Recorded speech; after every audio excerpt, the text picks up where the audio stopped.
Hey folks, welcome back to Stuff I Kind of Care About. Danny Stuff. Today I'm going to actually be finishing up this leather messenger bag. I'm doing it kind of like rough and ready, not taking a ton of time with it, just because I don't want it to look super polished. I want it to look like something that's just fun and pretty simple. So what I'm going to be doing is I'm going to be sewing it up, and I'm not really going to be showing you a ton of that because it's really boring. So I took the templates that I made in the last video and I've cut some pieces out. I ended up being able to get this, which will be the body of the bag, in one long piece. And so I'm pretty stoked about that. And then I've got the front of the bag is here, and it will get backed by this piece here. And so these are going to kind of go like this. They're probably not lined up very well. This is that Cinnamon Toast Crunch leather that I'm using, and I'm really excited about it. And it's got a nice feel to it. It doesn't have much stand-up to it, which is cool because it'll be a floppy bag. And then I've got the back. So this is the whole body of the thing.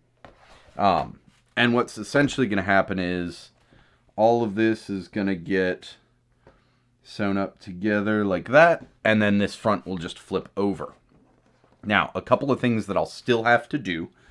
I'm still going to have to figure out how to do the straps on here. And so I'm going to get some leather, and I'm going to go ahead and figure out how to put D-rings on here. And how I'm going to be doing that and all of that good stuff.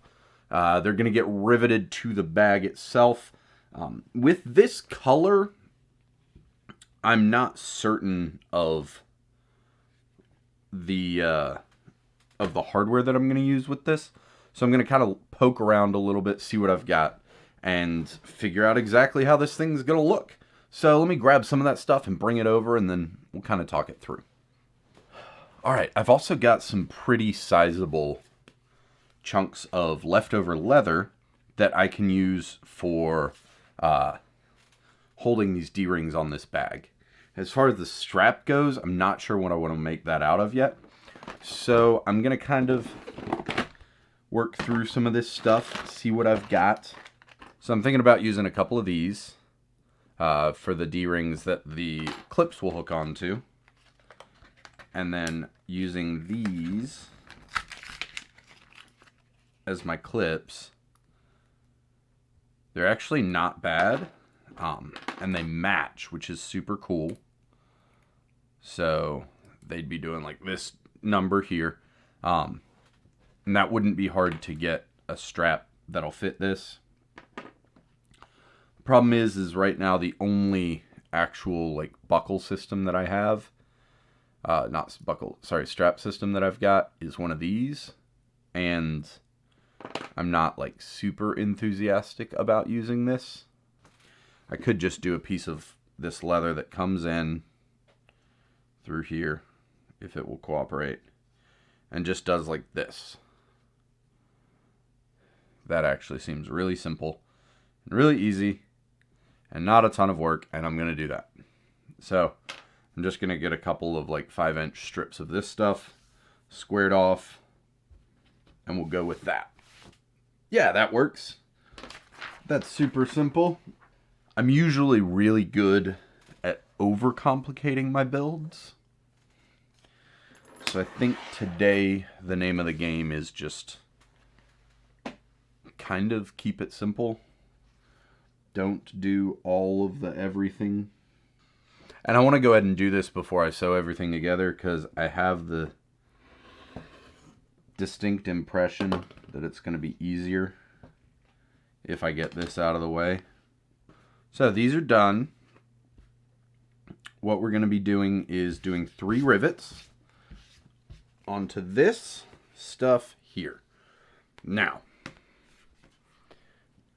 I have to think kind of carefully about this. Cool, I'll figure it out. I know I look like I'm about to get up and go over there because I am. I got to put this away. I'm trying to get in the habit of putting my tools away when I'm not using them, which means I go back and forth and grab tools a little bit more regularly, but my workplace stays a lot cleaner. So I bought a bunch of these bins. I labeled everything. I have this fantastic organizational system over here. There's like tons of different types of bins and tubs and bags and stuff, and a lot of it's still cluttered because I haven't gotten to organizing it yet. But already this has made my workflow way, way better. So let me explain that to you because you care. I did it. But do you know what I also did? I also set one of these on here without the D-ring in there. So I had to pull the rivet, like rip the rivets apart and put it all back together again. Just make sure you're not an idiot like me, please, for your own sake. So what I'm going to be doing is I'm going to be saddle stitching this entire thing together. I got 2 big old needles. I have some 1mm waxed cotton thread. So what I'm going to do is I'm actually going to hand stitch down this entire thing. And I'm not actually going to show you that. I'm going to show you me getting started. I'm going to show you what this looks like to get a saddle stitch started. And then I'm just going to turn the camera off and listen to music or podcasts and bust this out. Because this time lapse is not going to be interesting to watch. Now, if you disagree with that and watching me sew a ton of saddle stitching into leather is a time lapse that you would like to see, leave me a note in the comments and I will absolutely include some of those for you. So, without further ado, I'm going to start with the front flap because I have a feeling that this is probably going to give me the most trouble. We can only hope, right? So the argument has been in my own mind, do I start at one edge and go all the way around, or do I start in the exact center and kind of go out from there in 2 different directions?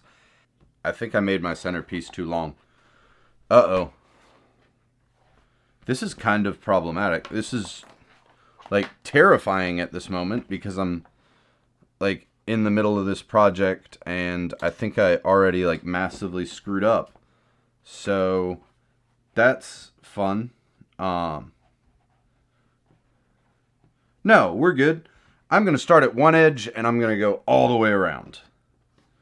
Yeah, that's what I'm doing. So I'm going to pick this corner and I'm just going to go with it. Yeah. So this is probably not the correct way to start a saddle stitch. And that's fine. If you know the right way to start a saddle stitch, tell me. Because I am all ears right now. As all of you know, I'm really good at just kind of being an idiot and deciding to do things my way. And so that's what's about to happen. Shut up, phone. So yeah, that's the first stitch in. I'm really excited about this. Let's hope it works. So saddle stitching, for those of you who aren't initiated, is essentially like a really, really, really strong stitch. So you're using 2 needles, you're going to go in opposite ends, and what it's doing is it's giving you this motion just in double time. So I'm going to keep saddle stitching everything up with this front flap up here, and we're gonna cue you back in a little while, probably once I get this part on before I add the back to it, to show you how much I messed up on the length of this thing. I have news! It has successfully been sewn together. So, as you can see, I don't know if you can really see, this isn't lining up perfectly, so I'm going to have to trim these a little bit and make them a little bit cleaner. And that won't be that big of a deal. I'm not actually upset about it. Again, this bag isn't supposed to look like the neatest thing that I've ever done. But this is going to actually be really cool. So this is going to come in here. And it's probably not going to be the easiest thing to sew up. And that's totally cool. Bag's done. I wanted to tell you what I did. I realized I had this strap left over from another bag, and so I repurposed it and put new hardware on it, And fun fact, it already had hardware that matches this hardware. So this is literally the only piece that I needed. So I've got the sides sewn on here.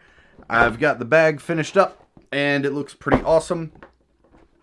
It does the opening thing, and it's got this little sliver of a pouch right here, and then it's got this one up here, and I'm actually really happy with it.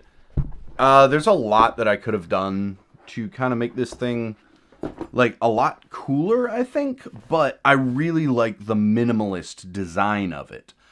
I'm super enjoying how just kind of calm it is. So the only thing that I have to do is ship this off to the recipient of the bag. And so that means that I got to go and I got to message them with a couple of pictures and be like, yo, you ready to get your bag? So thank you for watching. If you're digging it, subscribe. Sorry there wasn't a bunch of like how-to in this video. I got really caught up making this bag and kind of forgot to show everybody how I did things. My bad. Hope you enjoyed it. Have a good weekend. Later.